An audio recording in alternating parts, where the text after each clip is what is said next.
Será que dá para ter ganhos gigantescos com um dos investimentos que todo mundo considera dos mais seguros? Pois é, nesta análise a gente vai mergulhar numa oportunidade surpreendente que muita gente nem olha. A promessa é forte, hein? A chance de multiplicar por 8 o valor investido. E o mais doido é onde essa oportunidade estaria escondida, na renda fixa, justamente aquele tipo de investimento que tem fama de ser conservador, de ser seguro. Peraí, parece que a conta não fecha, né? Como é que uma coisa segura pode render tanto assim? Bom, para entender essa lógica, a gente precisa desmontar a mecânica por trás dessa aposta. Para começar, vamos pensar nos controles básicos que o governo usa para pilotar a economia. É quase como dirigir um carro, com acelerador e freio.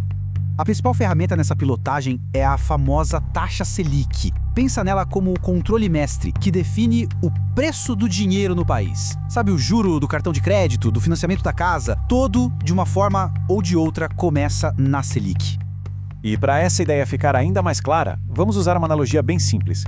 Imagina que a nossa economia é uma grande fábrica de carros.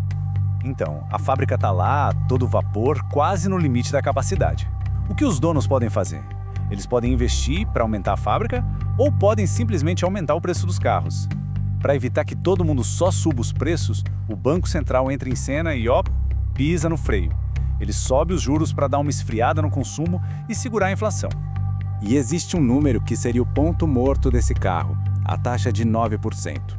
Se a Selic está bem acima disso, tipo 15%, é o pé no freio com força total, segurando a economia.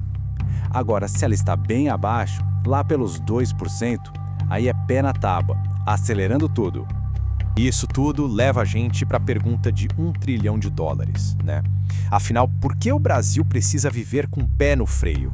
Por que os juros aqui precisam ser tão altos? A gente sempre ouve falar do tamanho da dívida do Brasil, mas olha que interessante, o tamanho por si só não explica tudo. Países como os Estados Unidos e o Japão têm dívidas proporcionalmente bem maiores. O verdadeiro problema do Brasil é outro. O pulo do gato tá aqui. A questão não é o tamanho da dívida hoje, mas a velocidade com que ela está crescendo. É uma bola de neve rolando morro abaixo, e muito rápido.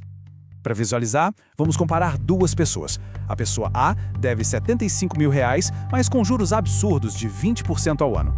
A pessoa B deve bem mais, R$120 mil, só que com juros baixinhos de 3%. Em só 3 anos, a dívida da pessoa A, que era bem menor, quase alcança a dívida da pessoa B. Esse é o grande dilema do Brasil. Certo, o cenário é de risco, a dívida cresce rápido, parece ruim, né? Mas é exatamente nesse ambiente que, paradoxalmente, surge uma oportunidade de investimento bem particular. Vamos ver como isso funciona. Para a gente entender essa oportunidade, vamos usar outra analogia. Pensa num título público de longo prazo, como se ele fosse um contrato de trabalho de 40 anos. Imagina fechar um contrato que garante um salário de R$100 mil por ano pelos próximos 40 anos. No total, esse contrato vale R$4 milhões. É um rendimento que está travado, está garantido para todo esse período. Mas aí, de repente, depois de só uns 2 ou 3 anos, aparece alguém com uma oferta incrível. Que tal receber metade do valor total, ou seja, R$2 milhões, agora, à vista? É exatamente essa a lógica da estratégia. Ao travar um título com uma taxa de juros alta, se a economia do país melhora e os juros futuros caem, o valor daquele contrato antigo dispara. O mercado fica disposto a pagar hoje um belo adiantamento dos lucros que levariam décadas para pingar na conta. Mas atenção, não é uma vitória garantida de jeito nenhum. É uma aposta com um perfil de risco e recompensa bem claros. Então, vamos dar uma olhada no que as análises projetam para o futuro do Brasil nos próximos 5 anos, considerando 3 cenários diferentes. No melhor cenário, o mais otimista, se o Brasil conseguir arrumar a questão fiscal e os juros caírem bastante, o retorno potencial é uma coisa de louco. 600%! Isso é o mesmo que multiplicar o capital investido por 7. Certo. E o outro lado da moeda? E se tudo der errado?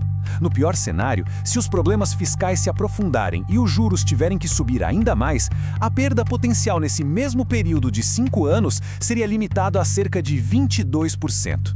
E é aqui que mora a beleza da estratégia, o que o pessoal do mercado financeiro chama de assimetria. É quando o potencial de ganho, se a tese estiver certa, é dramaticamente maior do que o potencial de perda, se ela estiver errada. Então, o cenário está na mesa. De um lado, um potencial de ganho imenso. Do outro, um risco conhecido e limitado. A pergunta que fica no ar é: para quem investe, essa é uma tempestade que vale a pena enfrentar?